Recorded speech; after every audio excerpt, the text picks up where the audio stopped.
GB Airlines, this is Kyle speaking. How can I help? Hi, my name is Matt Walsh. I'm calling on behalf of Mr. John Sparrow to claim expenses for a delay in his flight last week. Good morning, Mr. Walsh. Thank you for calling. Could you please tell me the flight number and the date of departure? The date of departure was the 24th of January, 2016. I'm afraid I don't have the flight number in front of me at the moment. Okay, that's all right. One moment. Could you tell me where was Mr. Sparrow departing from? He was departing from Athens.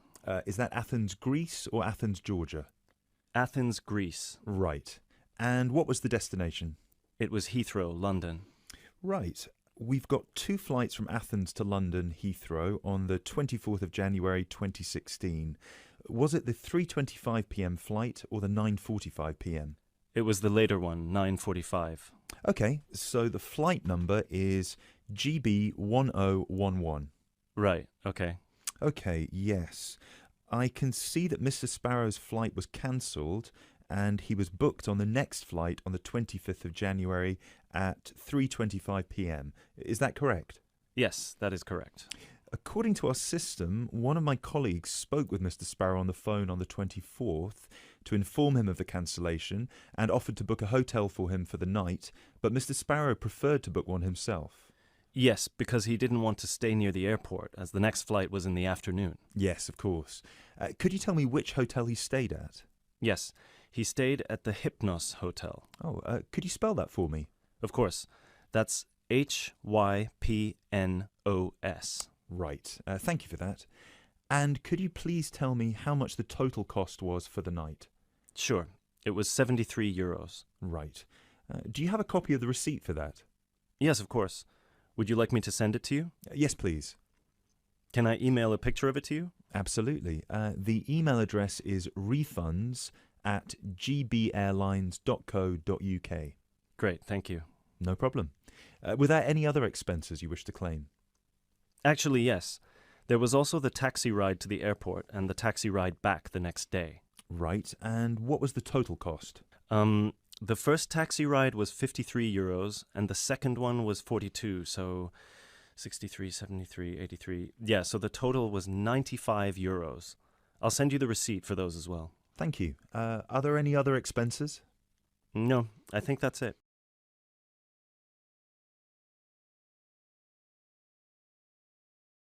You now have 30 seconds to look at questions 7 to 10.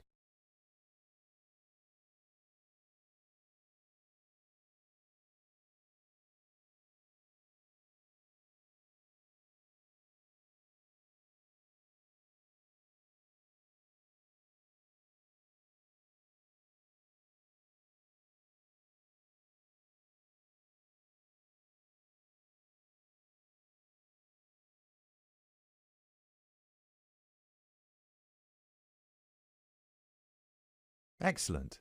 So if you could please send us the receipts for the hotel and the taxi rides, and after we receive them, it should take about 48 hours for the funds to reach Mr. Sparrow's account. Perfect. Thank you so much. My pleasure. Is there anything else I can help you with? Actually, yes. There's one more thing. Mr. Sparrow complained about the meal during the flight. He said that it was a bit bland. Right. So he asked me if it was possible to switch to a different meal option for his upcoming flight to Kiev next week. Right, of course. Just give me a minute, please. Right, I see that Mr. Sparrow had the light meal option for his flight to London, and you would like to change that. What would you like to change it to? What are the other options? We've got 12 different meal options. Would you like me to list all of them for you? Well, Mr. Sparrow has told me that he would prefer something without meat. How many of these do not contain meat? We've got 3 meal options without meat. We've got the vegetarian option, the vegan option, and the Asian vegetarian. What's the difference? There's a variety of different dishes served with each option. For example, next week the vegetarian option will be a small spinach and feta cheese pie, a bread roll, a salad, and tropical fruit. And the vegan option? The vegan option doesn't include any dairy products, and it also doesn't include fowl, eggs, or honey. I'm afraid I don't have the specific menu for this week, but I can email it to you as soon as it becomes available. Oh, could you do that? That would be great. Yes, of course. I can email you a detailed description of all the meal options if you like. Yes, please. No problem. Please do not forget to call us back to change the meal option. You need to do that 48 hours before the departure time for international flights and 24 hours for domestic flights. So 48 hours for this one then? Yes, exactly. Perfect. Oh, no, I'm sorry. Transatlantic flights require 48 hours. All flights within Europe require 24 hours. So in this case, you will need to call us 24 hours in advance. I apologise for that. Okay, great. So, could I please have your email address so I can send you the menus? Certainly.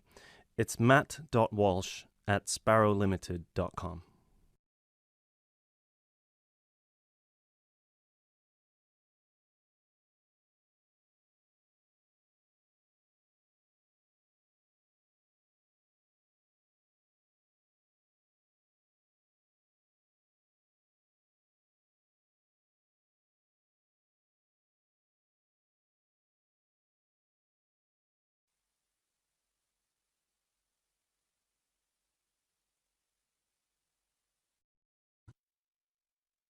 Now turn to section 2.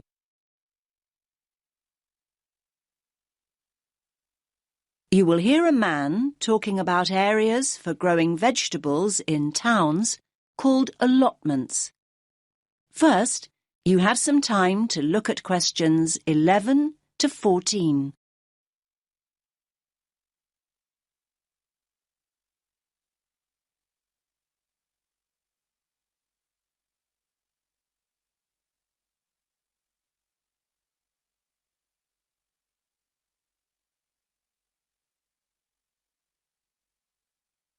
Listen carefully to the first part of the talk and answer questions 11 to 14. Good evening, everyone. I'm delighted to see so many of you. I was going to start by saying that more and more people are seeing the value of growing their own fruit and vegetables, but now I don't need to. First of all, let me say that whether you have a garden or not, there are all sorts of benefits to having a plot of land you can call your own, and it will give you a great sense of satisfaction. OK, let's assume you have a garden. Chances are it's small. Most gardens in cities are hardly big enough for a few pots of herbs and a couple of rows of beans. Now that's where allotments come in. A typical plot is around 250 square metres, big enough to feed the family for a year. Big enough, too, to grow a whole range of vegetables, fruit as well perhaps, not just cabbages and potatoes. Moving on to the social aspects of an allotment. How many people can say their garden is a meeting place? You might chat with your next-door neighbour every now and again, but allotments are notorious communal hives. There are usually between 10 and 30 plots on any allotment site, and they bring together people from all sorts of social backgrounds. Where else do you find a lawyer deep in conversation with a lorry driver? There's often a great sense of camaraderie, with initiatives to involve the wider community, including the less able, the retired, and the unemployed. In urban areas nowadays, people may have a tiny yard or a balcony, but it's not a garden. An allotment is a huge recreational asset for anyone in that situation. First of all, there's the exercise. Renting an allotment costs around £30 a month. That's generally a lot cheaper than joining a gym. Then there's the involvement with nature. Watching seeds grow into mature plants gives so much pleasure and such a sense of achievement. Spending time outside in the fresh air boosts our mental as well as physical well-being. And one more thing. Don't forget allotments are also an enormous benefit to the environment. They provide invaluable green space in our ever more clogged-up towns and cities, making them more sustainable and appealing to live in. These spaces provide a habitat for wild plants, birds, insects, and occasionally bigger animals. What's more, locally grown food doesn't have to be transported long distances, and that helps to reduce road traffic and hence pollution. Now you have some time to look at questions 15 to 17.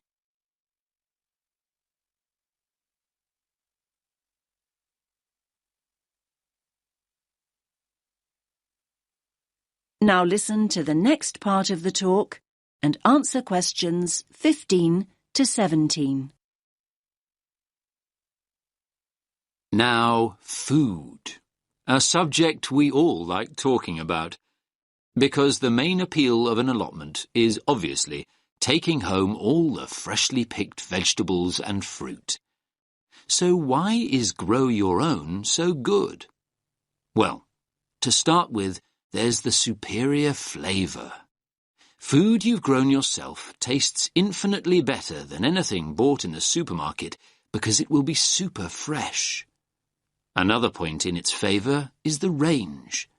These days, gardeners are growing an amazing variety of vegetables on their allotments. Finally, there's the bonus of knowing that the produce you've grown is organic. You know that what you're eating wasn't grown on an industrial-scale farm or sprayed with large amounts of pesticides. Now you have some time to look at questions 18 to 20.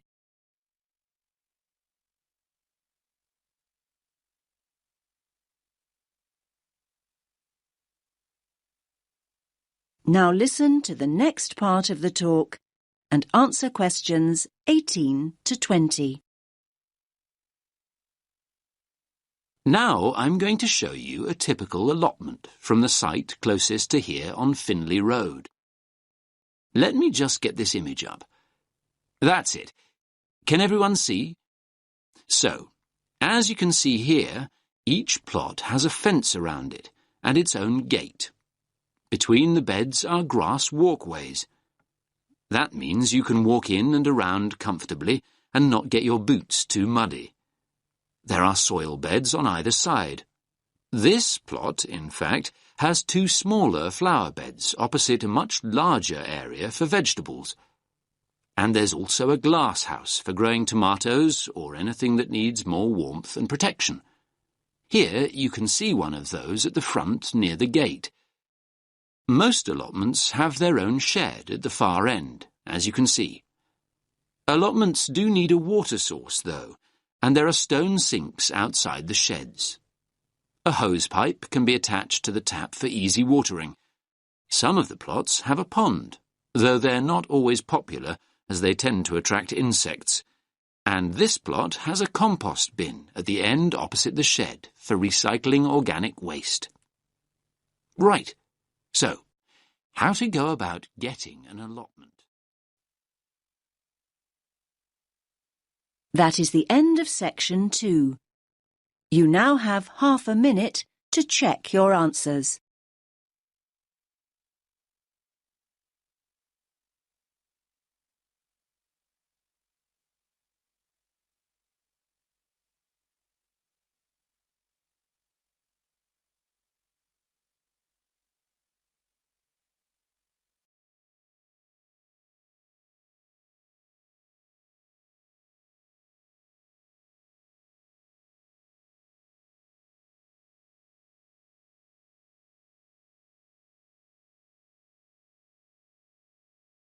Now turn to Section 3.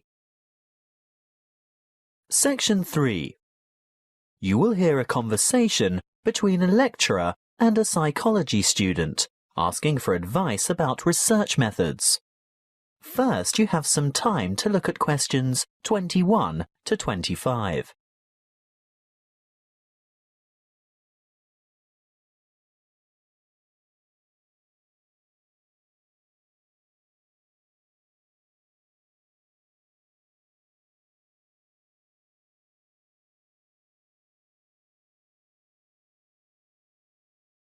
Listen carefully and answer questions 21 to 25. Good morning. Now, what is it you want to discuss today? Good morning, Dr. Reed. This assignment you've given us is the first psychology experiment I've had to do, and I'm not sure where to begin or which steps to take.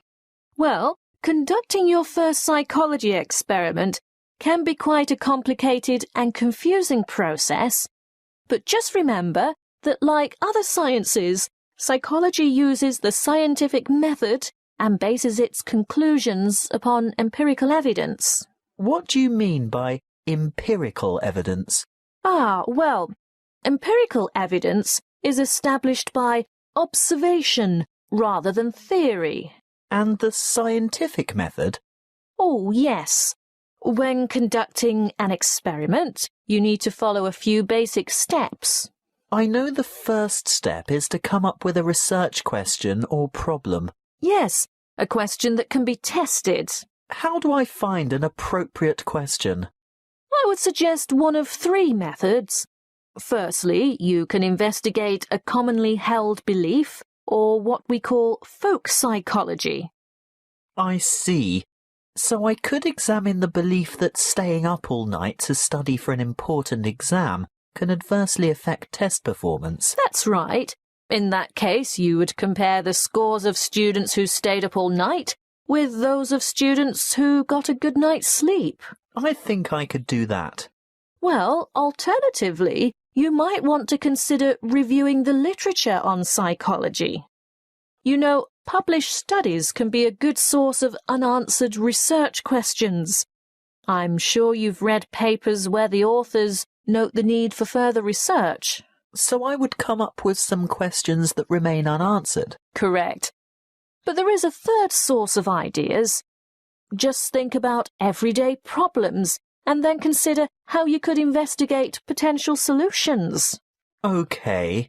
Perhaps I could study various memorization strategies to find out which are the most effective. That's the idea.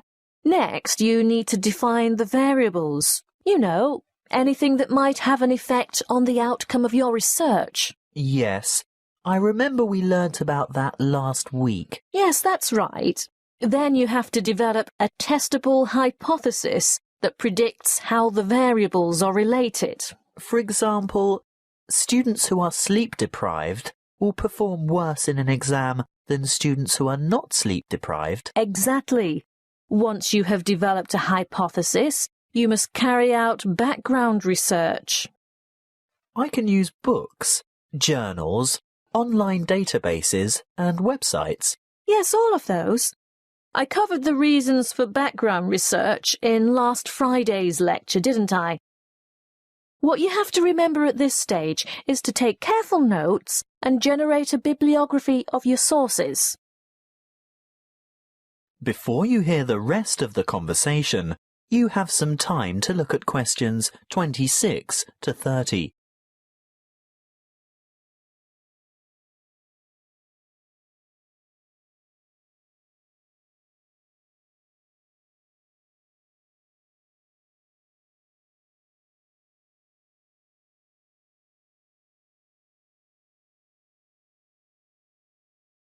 Now listen and answer questions 26 to 30. OK, I've got that. Then I'm ready to develop an experimental design. Well, again, you have a choice. There are three basic designs, and each has its own strengths and weaknesses. The pre-experimental design does not include a control group, so there is no comparison. What we call a quasi-experimental design does incorporate a control group, but there is no randomization, whereas a true experimental design has both control groups and random assignment to groups. You've also told us about standardization of procedures. Is this where that comes in? Being sure to compare apples to apples? Absolutely. Going back to your sleep deprivation example, the same exam would have to be given to each participant in the same way at the same time, etc. Got it. When selecting subjects, you need to consider different techniques. if you were to go through with your sleep deprivation experiment, you would need to ensure that your experimental and control groups were standardized. That is, all third-year accounting students, for instance. A simple random sample involves choosing a number of participants from a group of similar people. On the other hand, a different kind of study might involve a stratified random sample, where participants are randomly chosen from different subsets of the population. You mean subsets with distinctive characteristics, like age, gender, race, socioeconomic status, and so on? Precisely.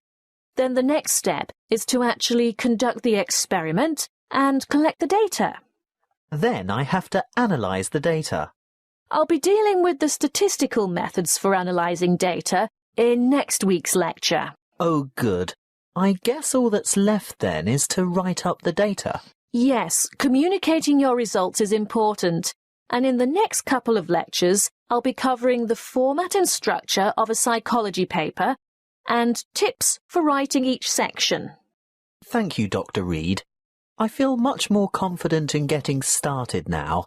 Thank you for taking the time to see me. That is the end of section 3. You now have half a minute to check your answers.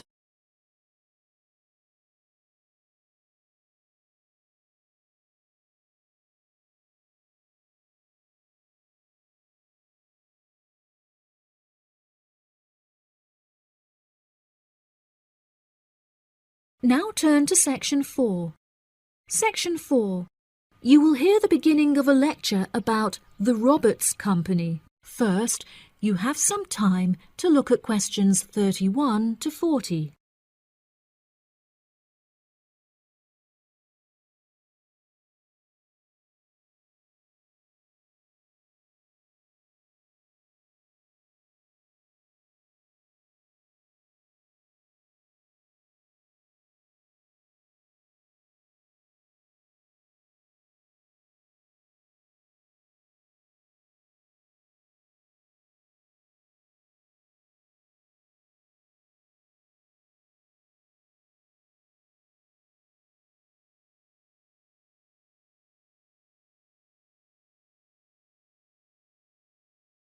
Now listen carefully and answer questions 31 to 40. Good morning. In the last few lectures, I've been talking about the history of technology in the modern world. But today, I want to use Roberts as our case study, which is a company that develops complex camera technology for a range of industries and disciplines.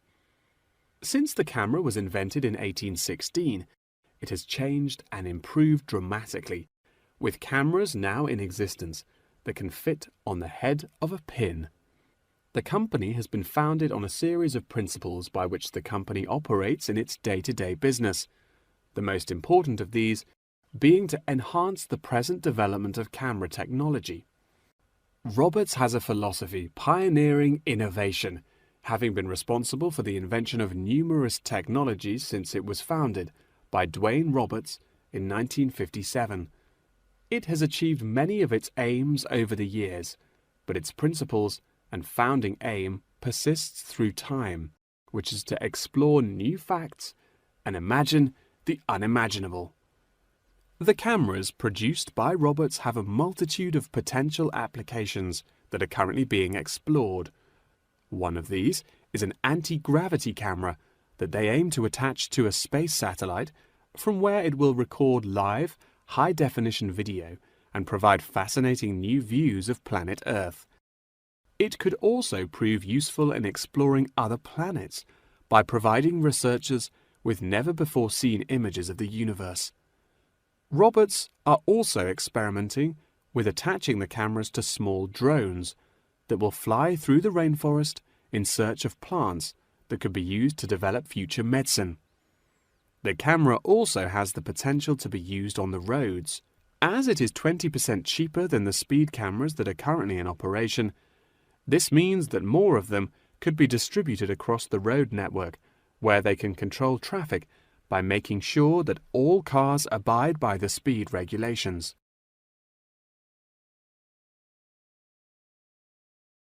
Despite this diverse range of potential applications, the cameras are presently used for very different, more domestic purposes.